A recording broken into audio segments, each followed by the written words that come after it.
It's 2 a.m. You're already asleep. And somehow, without a sound, your cat has climbed onto your chest and settled there like it's the only place in the house that exists. You wake up with a 13-pound weight pinning you down, and you assume it's random. It's not. Every time your cat does this, a specific decodable signal is being sent. By the end of this video, you'll know exactly what's happening inside your cat's body the moment they choose your chest over every soft surface in your home, and what it means about how they see you. Researchers who study feline attachment have identified specific measurable reasons cats gravitate toward the human chest specifically. Not the couch. Not the cushion beside you. You. Let's get into it. Number 1. The sound your cat is actually listening for. Your cat isn't lying on your chest by accident. They're lying directly over the one organ in your body that never goes quiet. Your heartbeat. Most owners think the chest is chosen for warmth alone. Warmth is part of it, but it's not the reason your cat specifically targets this spot instead of your stomach or your arm. A steady heartbeat is one of the first sounds a kitten ever registers, pressed against their mother in the first hours of life. Before sight fully develops, that rhythm is already wiring into the nervous system as the sound of safety. Your cat isn't choosing your chest because it's convenient. They're choosing the one part of your body that produces the exact sound their brain learned to associate with survival before they could even open their eyes. Number 2. Why the chest beats your lap, even though your lap is closer to the ground and easier to reach. Your lap is warm. It's accessible. But it sits below your ribs, away from the loudest version of that sound. The closer your cat gets to your sternum, the clearer the heartbeat becomes and the less it competes with breathing sounds, stomach noise, or the rustle of fabric. Cats consistently climb higher on the body, not because they're greedy for warmth, but because they're tuning a signal. Number 3. Why some cats never do this at all, and what that actually tells you. If your cat has never once climbed onto your chest, that isn't a verdict on the relationship. Some cats form the same bond through a different channel entirely. A cat raised with more independence early on, or one with a naturally lower contact temperament, can be just as bonded while preferring a spot beside you instead of on you. The chest climbers and the side sleepers are running the same attachment software with different default settings. Breed and early life history shape the setting, but the underlying need stays identical across every cat. What changes is how loudly that need gets expressed, not whether it exists in the first place. Number 4. The decision your cat makes before they ever climb up. Cats don't approach sleep the way humans do. Before lying down anywhere, a cat runs a constant, low-level threat assessment of the entire room. A windowsill has an open view but no contact. A couch cushion is soft but offers no information. Your chest gives your cat something neither of those can: direct, real-time data on your physical state. Breathing rate, body temperature, muscle tension. All of it, transmitted constantly, without either of you doing anything. Your cat isn't just resting on you. They're monitoring you while they rest, and the data says you're safe. That's the part most owners miss completely. The cat climbing onto your chest at 2 a.m. looks like the neediest possible behavior. It's closer to the opposite. It's a cat using your body as a sensor. Number 5. Why your cat almost always settles on the same side of your chest, night after night. Most owners never notice this pattern because it looks like random shifting. It isn't. Once a cat finds the angle where your heartbeat is clearest and your breathing is least likely to shift them off balance, that position gets locked in. The repetition isn't boredom. It's a cat returning to coordinates that have already been tested and confirmed safe. Some cats favor the left side, closer to the heart itself. Others settle just above the sternum, centered between both lungs. Either way, the choice is never made twice the same night by accident. Number 6. The exact moment your cat decides the room is safe enough to commit. Watch closely the next time it happens, and you'll notice your cat pauses before the final step up, weight still on the floor. That pause is the last second of the threat assessment running. The second your cat commits their full weight onto you instead of staying balanced on the edge of the bed, the assessment is over. The verdict has already been delivered. Number 7.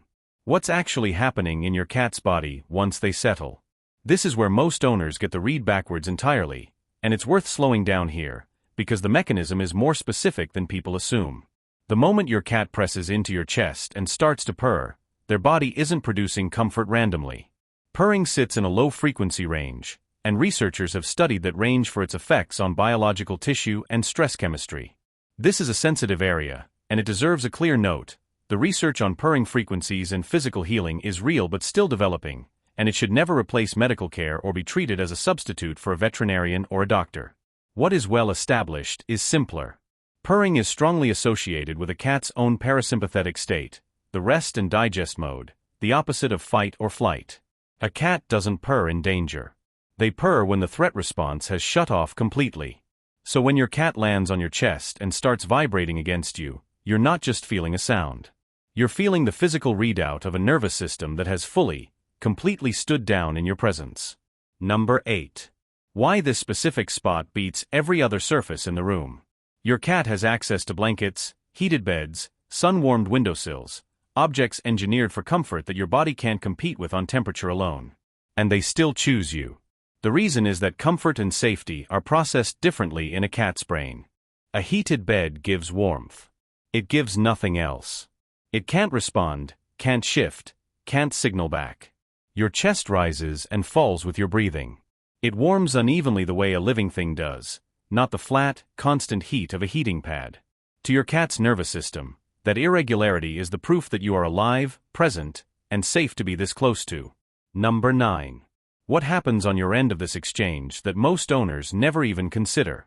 Your cat isn't the only nervous system affected when this happens every night. Sustained, gentle physical contact with an animal you trust has been linked to measurable drops in human heart rate and blood pressure over time. This isn't a one-way transaction where only the cat benefits from the contact.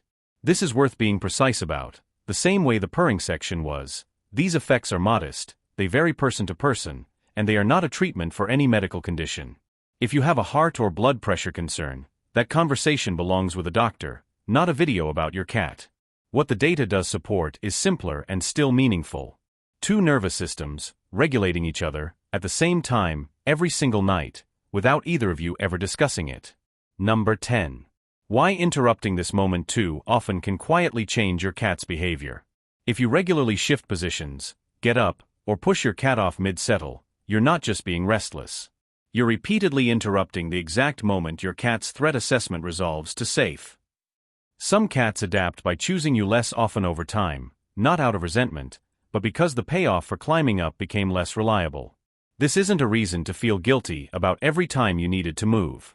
It's simply the mechanism behind why some owners notice their cat stop doing that after a stretch of restless nights or schedule changes. Here's the part that changes how you should read all of this. Most owners assume the cat that climbs on them the most is the most attached. In feline social logic, it often runs the other way. A cat that pursues contact constantly, that can't settle anywhere except directly on a person, is frequently showing a more anxious attachment style, seeking reassurance because their sense of security depends on it in that moment. The cat with a calmer, more secure bond often does something that looks less dramatic. They check in. They climb up, settle for a while, and just as calmly relocate to the foot of the bed or a nearby chair. That's not your cat loving you less. That's a nervous system so confident in the relationship that it doesn't need constant proximity to feel secure. The cat who leaves your chest isn't drifting away. They already know they can come back anytime they want. This same logic shows up everywhere in feline behavior, not just at bedtime. The cat who follows you to every room but ignores you when you call isn't confused about who you are. They've already filed you as safe, and checking constantly is no longer necessary. Pursuit and attachment aren't the same measurement. The animal chasing the hardest is often the one still gathering proof. The animal that's already settled doesn't need to chase anything. So if your cat is the one who climbs onto your chest every single night without exception, it isn't a smaller form of love than you imagined. If anything, it's a nervous system that has decided your body is the only fully safe place it knows. And if your cat sleeps at your feet instead, or 2 feet away on the mattress, or in their own bed across the room entirely, the attachment underneath is frequently just as deep. It's only the proximity that differs, not the bond itself. Your cat isn't picking the most comfortable spot in the house. They're picking the one place where they can hear your heartbeat, read your breathing, and let their entire nervous system go completely off duty. That's not convenience. That's trust, measured in body weight, chosen fresh every single night out of every surface in your home that could have been picked instead. And the next time that weight lands on your chest at 2 a.m., You'll know exactly what's being communicated in the silence. Not need. Not randomness. A nervous system that has already decided you are the safest place in the room. Tell me the truth in the comments. Does your cat sleep directly on your chest every night, or do they check in and move on? I want to know which one you've got, what time they usually show up, and which side of your chest they always pick. Drop it below. If this changed how you'll read tonight's 2 a.m. weight on your chest, send it to the one friend who keeps complaining their cat won't leave them alone. And if you want to know what your cat is doing the moment you fall asleep, before they ever make it to your chest, that video is right here. One detail worth sitting with before you go. Veterinary behaviorists who study attachment have noted that the chest climbing pattern tends to intensify, not fade, in the weeks after a major change in a household. A move. A new baby. An owner returning from days away. The cat's world destabilizes slightly, and the response isn't to withdraw. It's to seek out the one sound that has never once changed in their entire life with you. If your cat suddenly started sleeping on your chest after months of sleeping elsewhere, that timing is rarely a coincidence. Something shifted, and your heartbeat became the fixed point they needed again. Number 11, and this one surprises almost everyone who hears it.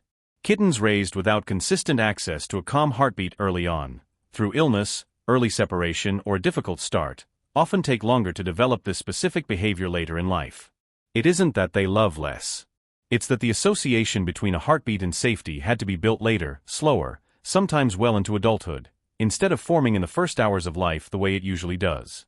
If you adopted an older cat who took years to finally climb onto your chest for the first time, that wasn't reluctance.